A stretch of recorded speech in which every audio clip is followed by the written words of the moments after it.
حضرت انس رضی اللہ تعالیٰ عنہ فرماتے ہیں کہ عظم الجزاء مع عظم البلاء، یہ حضور اقدس صلی اللہ علیہ وسلم کا ارشاد نقل کیا انہوں نے کہ جو کوئی مشکل یا مصیبت آتی ہے، بڑی مصیبت، تو وہ اس کا اجر بھی اتنا ہی زیادہ ہوتا ہے۔ اور پھر فرمایا ان اللہ تعالی اذا احب قوما ابتلاهم، بعض اوقات ایسا ہوتا ہے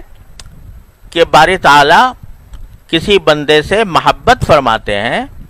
تو اس کو آزمائش میں ڈال دیتے ہیں، یعنی یہ آزمائش جو ہے یہ درجات کی بلندی کا ذریعہ بنتی ہے اور اللہ تعالیٰ کی محبوبیت کی علامت ہے۔ بعض دلائل سے یہ معلوم ہوتا ہے کہ بھئی مصیبت جو آتی ہے انسان کے اوپر وہ اس کے گناہ کی وجہ سے آتی ہے۔ ما اصابکم من مصیبت فبما کسبت ایدیکم، قرآن شریف نے فرمایا تمہیں جو بھی مصیبت آتی ہے وہ تمہارے اپنے اعمال کی وجہ سے آتی ہے۔ تو بہت سی مصیبتیں اللہ بچائے اس لیے آتی ہیں کہ ہم کسی بدعملی میں مبتلا ہوتے ہیں۔ اب یہ پہچان کہ کون سی مصیبت ہماری بدعملی کی وجہ سے آ رہی ہے اور کون سی مصیبت ہمارے لیے اجر کا باعث بن رہی ہے، پہچان یہ ہے کہ اگر مصیبت میں آدمی بس وابیلہ ہی کرتا رہے اور اللہ سے رجوع نہ کرے، اللہ تعالیٰ سے رجوع نہ کرے،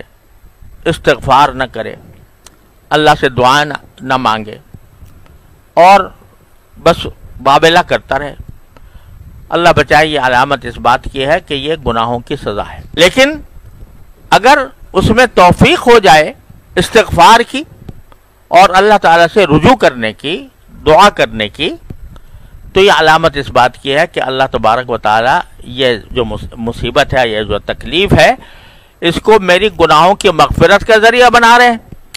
اور میرے انشاءاللہ اس سے درجات بلند ہو رہے ہیں۔ لہٰذا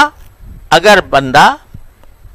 کسی مشکل میں مبتلا ہے، کسی غم کا سامنا کر رہا ہے اور رجوع اللہ کی توفیق ہو رہی ہے، رجوع اللہ اس معنی میں کہ استغفار کی توفیق ہو رہی ہے اور دعا کی توفیق ہو رہی ہے کہ اللہ یہ مشکل مجھ سے دور فرما دے، تو اس میں یہ علامت اس بات کی ہے کہ انشاءاللہ اجر میں اضافہ ہو رہا ہے۔ وَإِنَّ اللَّهَ تَعَالَى إِذَا أَحَبَّ قَوْمًا ابْتَلَاهُمْ فَمَنْ رَضِيَ فَلَهُ الرِّضَى، بعض اوقات اللہ تعالیٰ اپنے محبوب بندوں کو تکلیف میں مبتلا فرماتے ہیں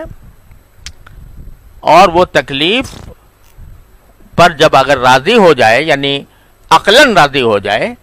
تو پھر اللہ تعالیٰ بھی اس سے راضی ہوتے ہیں، وہ محبوبیت کی علامت ہوتی ہے۔